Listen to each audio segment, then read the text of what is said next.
प्रभु तेरी वाणी जीवन की रोटी, नैनों की ज्योति अंधेरा मिटाती।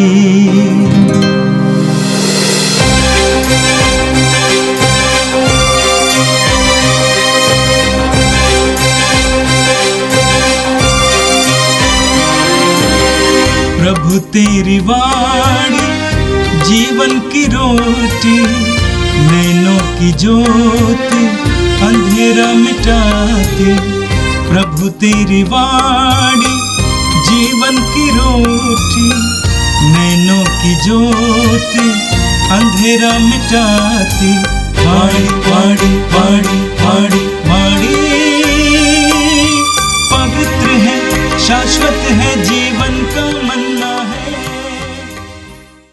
6 मई मंगलवार।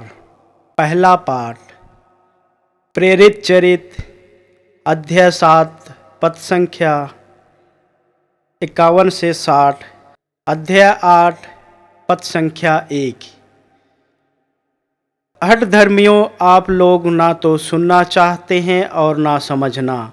आप सदा ही पवित्र आत्मा का विरोध करते हैं, जैसा कि आपके पूर्वज किया करते थे। आपके पूर्वजों ने किस नबी का अत्याचार नहीं किया?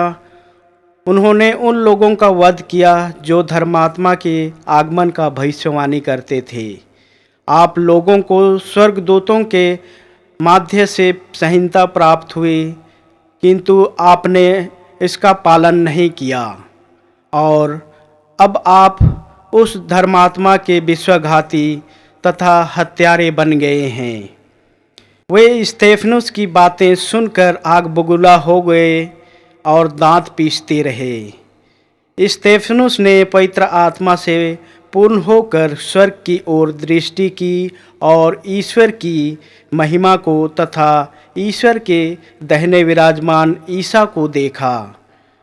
वह बोल उठा, मैं स्वर्ग को खोला और ईश्वर के दाहिने विराजमान मानव पुत्र को देख रहा हूँ।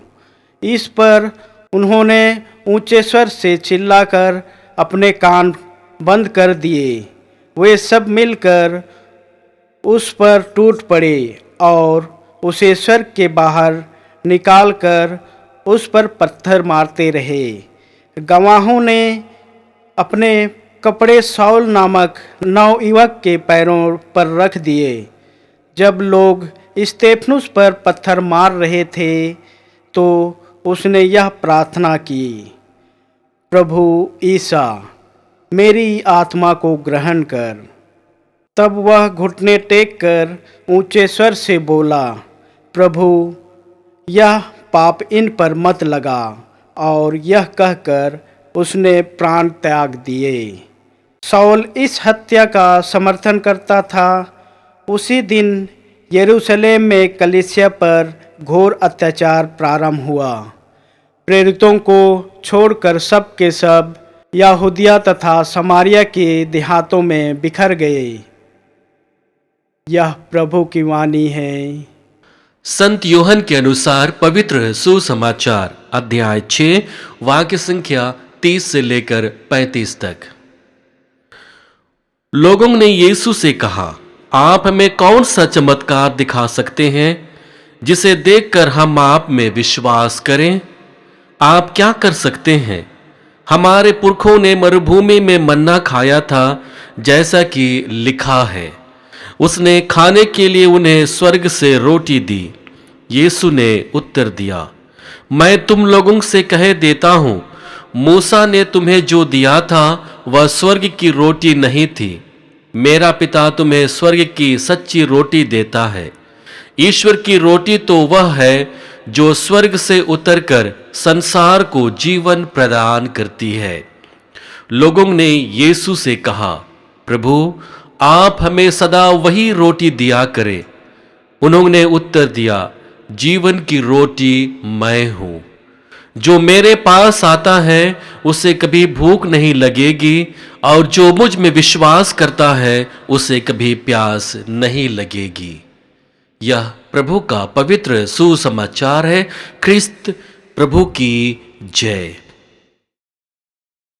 यीशु में मेरे प्रिय भाई और बहनों, आज का पहला पाठ प्रेरित चरित्र से लिया गया है।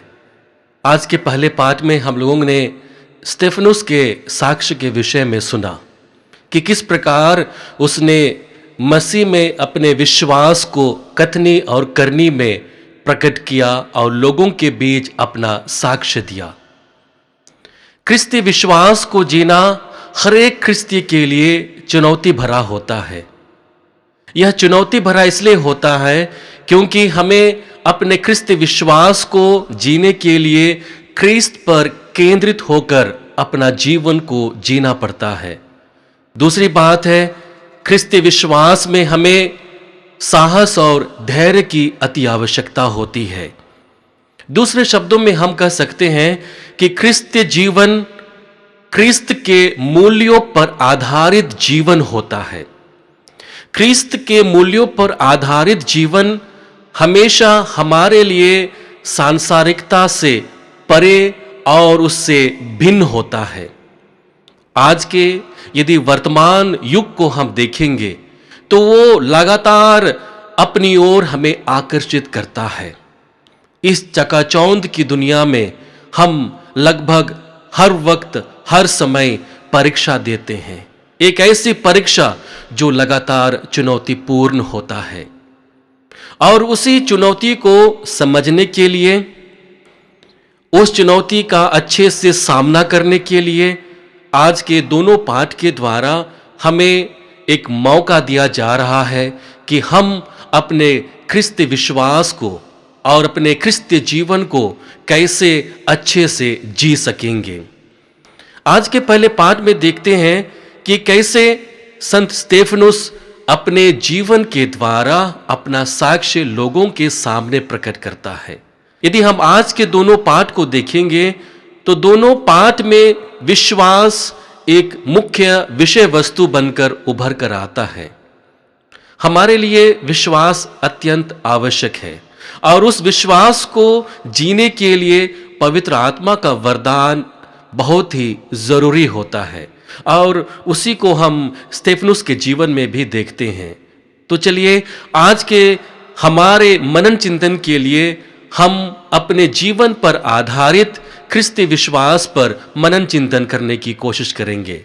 सबसे पहला बिंदु है ख्रिस्ती जीवन में विश्वास का महत्व।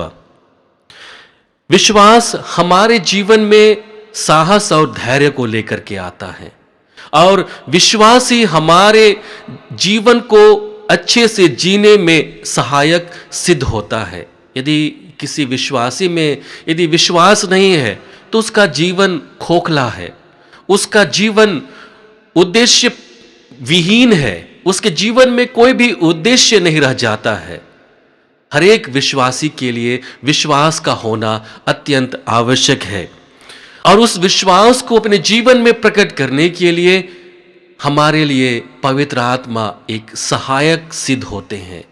पवित्र आत्मा की शक्ति से हम अपने विश्वास को और अधिक जागृत करते हैं और उसी विश्वास को लगातार अपने जीवन में जीने की कोशिश करते हैं। और इसलिए कलीसिया में लगातार संघर्ष करने वाले और चुनौती का सामना करने वाले विश्वासियों की आवश्यकता होती है। उसका जीवंत उदाहरण आज के पहले पाठ में हमें दिया गया है। हम नबी ईसायास के ग्रंथ अध्याय 41 वाक्य संख्या 10 में पढ़ते हैं, जहां पर वचन कहता है, डरो मत, मैं तुम्हारे साथ हूं, चिंता मत करो, मैं तुम्हारा ईश्वर हूं, मैं तुम्हें शांति प्रदान कर तुम्हारी सहायता करूंगा, मैं अपने विजयी दाहिने हाथ से तुम्हें संभालूंगा। इस जीवन में, इस धरा पर जब कोई व्यक्ति अपने जीवन को जीता है तो सबसे बड़ी चुनौती होती है चिंता। और उसी को नबी ईसायास भली भांति जानता है और अपने लोगों से कहता है, डरो मत, मैं तुम्हारे साथ हूं, चिंता मत करो, मैं तुम्हारा ईश्वर हूं। हमारी सारी चिंताएं ईश्वर को समर्पित किया जाना चाहिए। हमारी सारी दुर्बलताओं को ईश्वर को अर्पित किया जाना चाहिए। क्योंकि हमारे साहस धैर्य का एकमात्र स्रोत है ईश्वर। वही हमें इस जीवन को जीने के लिए धैर्य और साहस देते हैं, जहां पर हम मजबूती के साथ संघर्ष करते हुए अपने जीवन को आगे बढ़ाते हैं। हम संत मत्ती रचित सुसमाचार अध्याय 5 वाक्य संख्या 10 में पढ़ते हैं, जहां पर प्रभु पर्वत प्रवचन पर हमें कहते हैं, धन्य है वे जो धार्मिकता के कारण अत्याचार सहते हैं, स्वर्ग राज्य उन्हीं का है। बहुत ही सुंदर वचन हमारे लिए प्रभु कहते हैं कि इस जीवन को जीते हुए, अपनी धार्मिकता को प्रदर्शित करते हुए बहुत बार हमें कष्टों का सामना करना पड़ सकता है, दुखों का सामना करना पड़ सकता है। और उन परिस्थितियों में जो भी धीर बना रहता है, साहस के साथ उन चुनौतियों का सामना करता है, प्रभु का वचन क्या कहता है? स्वर्ग राज उन्हीं का है। स्वर्ग राज्य की प्राप्ति करने के लिए हमें बड़े कार्य करने की जरूरत नहीं है, बल्कि भावी जीवन को साहस और धैर्य के साथ जीने की जरूरत है। हम याकूब के पत्र अध्याय 2 वाक्य संख्या 17 में पढ़ते हैं, जहां पर वचन कहता है, कर्मों के अभाव में विश्वास पूर्ण रूप से निर्जीव होता है।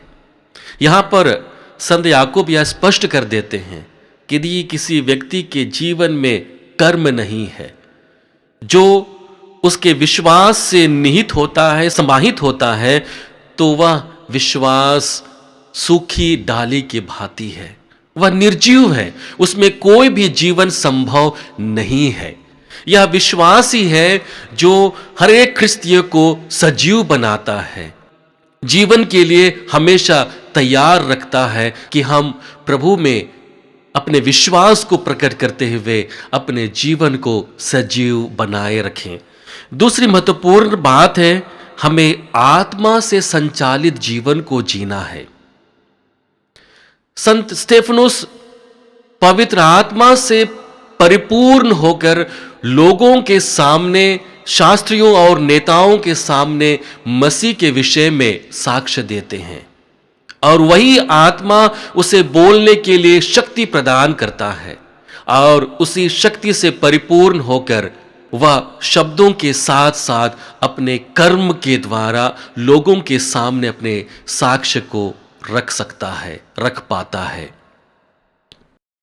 इस प्रकार से हम देख सकते हैं कि स्तेफनुस का जीवन और मृत्यु दोनों ही मसीह का साक्ष्य देता है। जब लोग उन्हें पत्थरों से मारने वाले होते हैं, तब वह स्वर्ग की ओर देखता है और स्वर्ग को खुला हुआ वह देखता है, वह उसे ईश्वर का दर्शन मिलता है, और उसके सामर्थ्य से वह अपने जीवन के द्वारा मसीह के विषय में साक्ष्य देता है। तीसरी महत्वपूर्ण है, क्षमा का स्वभाव हमारे क्रिस्तीय जीवन की पहचान है। हम देखते हैं कि जब स्तेफनुस अपने शब्दों के द्वारा मसीह के विषय में साक्ष्य देता है, वह लोगों को झकझोर देता है। वे उस बात को स्वीकार नहीं कर पाते हैं और उसे मार डालते हैं। उन्हें पत्थरों से मारा जाता है। पत्थरों से मारे जाने के बावजूद स्तेफनुस उनके लिए प्रार्थना करता है कि उन्हें ईश्वर क्षमा करे। हम वचन में पढ़ते हैं, गवाहों ने अपने कपड़े साउल नामक नवयुवक के पैरों पर रख दिए। जब लोग स्तेफनुस को पत्थर मारते थे तो उसने यह प्रार्थना की, हे प्रभु यीशु, मेरी आत्मा को ग्रहण कर। तब वह घुटने टेक कर ऊंचे स्वर से बोला, हे प्रभु, यह पाप इन पर मत लगा। यीशु के शिष्य होने के नाते जैसे क्रूस पर उन्होंने अपने को मारने वालों को क्षमा दिया, स्तेफनुस एक बार फिर से हमें यह सीख देता है कि हमें अपने बैरियों को लगातार क्षमा करने की जरूरत है। हम संत मत्ती रचित सुसमाचार अध्याय 6 वाक्य संख्या 14 में पढ़ते हैं, जहां पर वचन कहता है, यदि तुम दूसरों के अपराध क्षमा करोगे तो तुम्हारा स्वर्गीय पिता भी तुम्हें क्षमा करेगा। अपने आप को अपने पापों से बरी करने का एकमात्र उपाय है दूसरों को क्षमा करना, दूसरों से प्रेम करना। हम कलोसियों के नाम संत पौलुस के पत्र अध्याय 3 वाक्य संख्या 13 में पढ़ते हैं, जहां पर वचन कहता है, आप लोग एक दूसरे को सहन करें, और यदि किसी को किसी से कोई शिकायत हो तो एक दूसरे को क्षमा करें। संत पौलुस कलोसियों को सचेत करते हैं और उनसे आग्रह करते हैं कि तुम लोगों के बीच में किसी भी प्रकार का मनमुटाव ना हो। यदि दो व्यक्तियों के बीच में मनमुटाव है तो वे एक दूसरे को क्षमा करें, एक दूसरे को सहन करें, एक दूसरे को स्वीकार करें। ये सुबह मेरे प्रिय भाई और बहनों, हमारे क्रिस्तीय जीवन को जीवंत बनाने के लिए आज का जो पहला पाठ है और स्तेफनुस का जो साक्ष्य है वो महत्वपूर्ण भूमिका निभाती है। सबसे पहली बात है कि हमारे क्रिस्तीय जीवन को जीने के लिए विश्वास की जरूरत होती है। विश्वास को गहराई से जानने के लिए पवित्र आत्मा की आवश्यकता होती है, और जब दोनों का तालमेल हमारे जीवन में होता है तो हम क्षमाशील जीवन को अपने जीवन में बिताते हैं, जिसे हमारे मसीह ने एक दूसरे के साथ करने के लिए हमें बताया है। आज के सुसमाचार में लोग अपने विश्वास को मसीह पर प्रकट करने के लिए एक चिन्ह और चमत्कार प्रभु से मांगते हैं।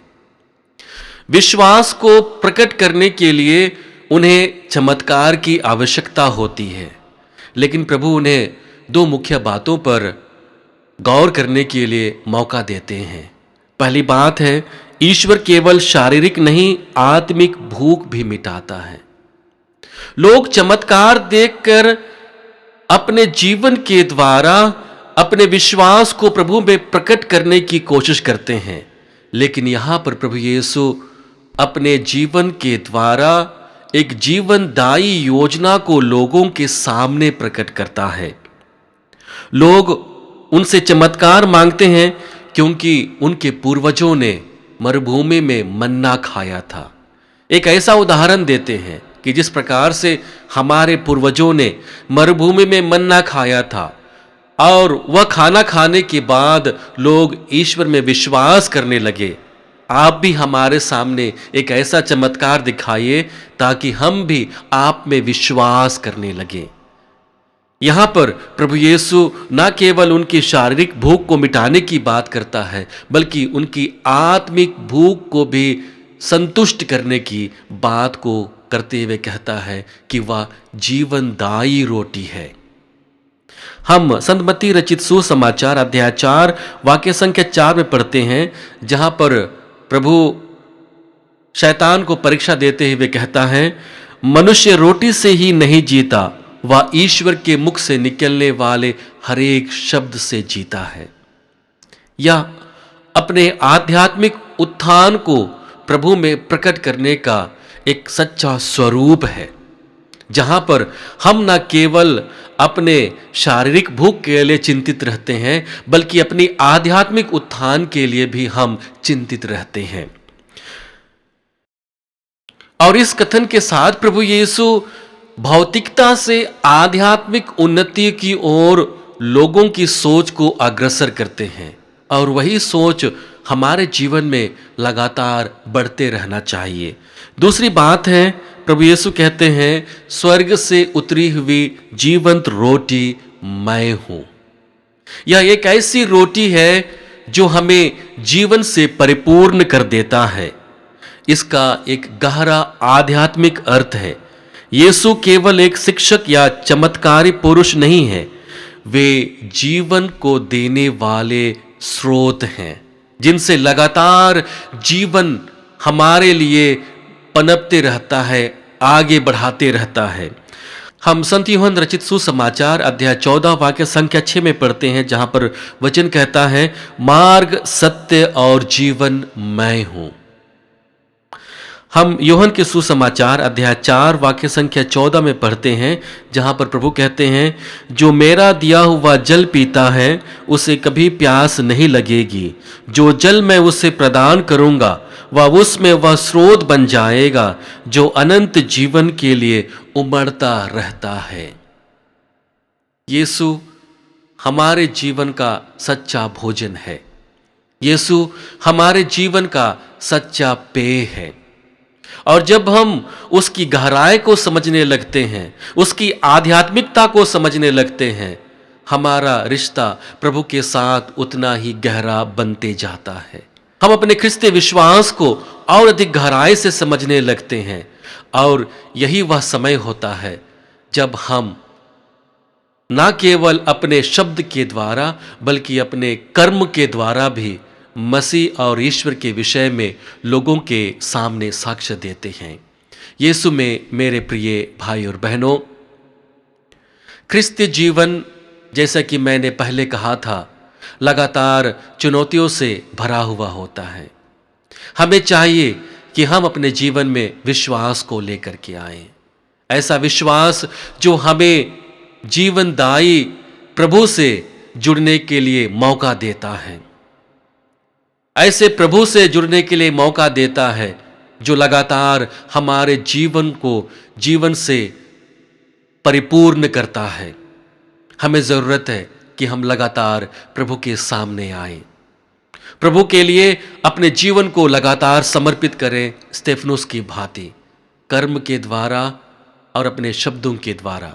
आइए हम प्रभु से प्रार्थना करें कि इस जीवन को जीते हुए, इस सांसारिकता को जीते हुए हम लगातार प्रभु के लिए एक अच्छा साक्ष्य बन पाए। हे सर्वशक्तिमान पिता परमेश्वर, धन्यवाद देते हैं प्रभु तेरे परम प्रिय पुत्र हमारे प्रभु यीशु ख्रिस्त के लिए, जो हमारे विश्वास का केंद्र बिंदु है, जिनके जीवन के द्वारा हमें मुक्ति प्राप्त हुई और उस मुक्ति को हम लगातार अपने जीवन में अनुभव करते हैं। हे पिता, जैसे हम वर्तमान और भावी जीवन में लगातार संघर्ष करते हैं अपने विश्वास को लेकर के, अपने ख्रिस्तीय जीवन को लेकर के, हमें बल दे, धैर्य दे, विश्वास से परिपूर्ण बना, आत्मा का अभिषेक दे कि हम तुझसे जुड़े रहें, हमारे गुरु प्रभु से जुड़े रहें जो हमारे जीवन का स्रोत है, ताकि हम इन सभी विकट परिस्थितियों का सामना करते हुए हम अपने जीवन को तेरे साक्ष्य के लिए लगातार अर्पित कर सके। हम यह प्रार्थना करते हैं हमारे प्रभु ख्रिस्त के द्वारा, आमीन। प्रभु तेरी वाणी जीवन की रोटी, नैनों की ज्योति अंधेरा मिटाती, वाणी वाणी वाणी वाणी वाणी पवित्र है, शाश्वत है, जीवन का मन्ना है।